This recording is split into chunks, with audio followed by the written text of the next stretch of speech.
Alors de toute façon, les contacts avec le rectorat et avec le ministère sont pris. Malheureusement, nous rencontrons très peu d'écoute. Parce que ça fait un petit moment déjà que les réformes sont dans les tiroirs et annoncées.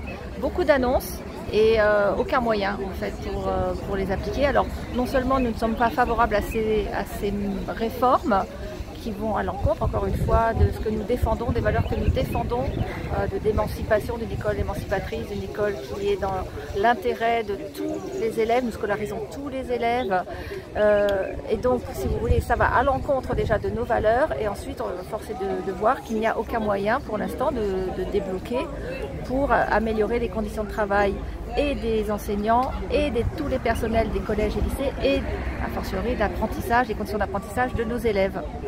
C'est la réforme, c'est le choc des savoirs par exemple porté dans son temps par Gabriel Attal et là par la nouvelle ministre. De toute façon on change de ministre depuis que Emmanuel Macron est au pouvoir, mais la politique et le fond des réformes va pour la destruction d'une école publique, va pour la destruction de ce service public d'éducation que nous portons. Donc de toute façon, ce sont ces réformes-là que nous combattons. Nous demandons l'abrogation de Parcoursup, nous demandons de revoir et d'annuler les réformes Blanquer pour ce qui concerne le lycée.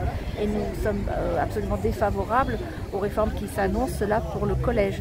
Donc de toute façon, toutes ces réformes font système, du primaire jusqu'au supérieur, et elles vont sur la casse du service public.